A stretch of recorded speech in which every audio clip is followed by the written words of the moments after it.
حضرین اکرام، آپ نے ہماری رمضان میں بھی مختلف پوڈ کاسٹز دیکھی، اس سے پہلے بھی ہم نے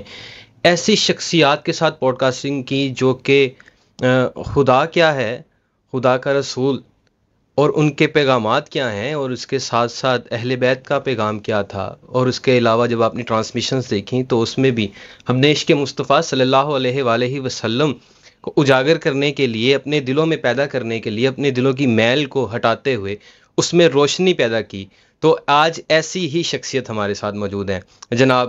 سید محمد مظاہر ہاشمی صاحب۔ ان کی جانب جاتے ہیں، دانشور، محقق، بہت اچھا بولتے ہیں، اللہ پاک نے لہن کی بڑی خوبصورت ان کو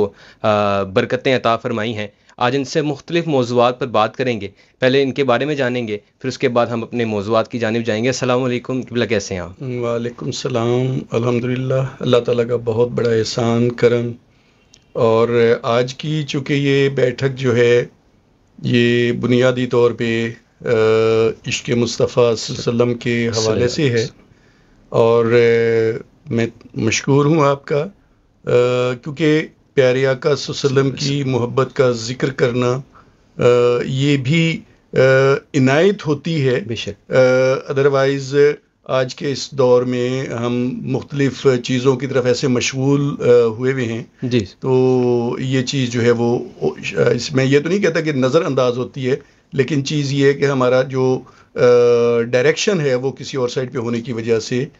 یہ جو ہے وہ میرے پاس کوئی مناسب لفظ نہیں ہے کہ میں کیا کہوں، لیکن آج جو ہے اس موضوع پہ گفتگو کرنے کا جو ایک میں سمجھتا ہوں آپ نے موقع فراہم کیا ہے، تو یہ اللہ اور اس کے رسول صلی اللہ علیہ وسلم کی میں سمجھتا ہوں کہ مہربانی کی وجہ سے ہی ہے۔ ادروائز اگر یہ مہربانی نہ ہو تو پھر یہ اس قسم کی بیٹھکیں نہیں ہوتی۔ اللہ تعالیٰ آپ کو بھی جزا عطا فرمائے اور بلند درجہ عطا فرمائے، اور اللہ تعالیٰ مجھے بھی ریاکاری سے بھی اللہ تعالیٰ محفوظ فرمائے، کیونکہ یہ اتنا حساس یہ موضوع ہے جس پہ ہم لوگ بیٹھ کے بات کرنا چاہ رہے ہیں، کہ جس میں پر جلتے ہیں۔ تو بس یہ میری اللہ تعالیٰ سے دعا ہے اور التجا ہے، کیونکہ آپ کے پیارے حبیب حضرت محمد مصطفیٰ صلی اللہ علیہ وسلم، آپ کی ذات اقدس ایسی ہے کہ جس میں تھوڑی سی بھی کوتاہی جو ہے وہ ہمارے ہر طرح کے اعمال کے اوپر پانی پھیر دیتی ہے۔ تو اس لیے اللہ تعالیٰ سے التجا ہے کہ جو بھی گفتگو ہو وہ اس کے پیارے حبیب صلی اللہ علیہ وسلم کے شایان شان، تو ہم کیا، جس کی عظمت کی بات جو ہے خود اللہ تعالیٰ فرمائے، اس کے فرشتے کریں، تو ہم تو کسی کھاتے میں نہیں آتے، لیکن جس قابل بھی ہیں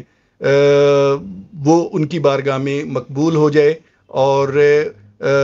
اس کا جو ہے وہ اجر ہم سب کو اللہ تعالیٰ عطا فرما دے۔ واہ واہ واہ! ایک پنجابی کلام کا ایک شعر ہے کہ اطاعت نبی دی، اطاعت خدا دی، اے فرمایا رب نے جو تیرے ہو میرے۔ تو اسی کو لے کر چل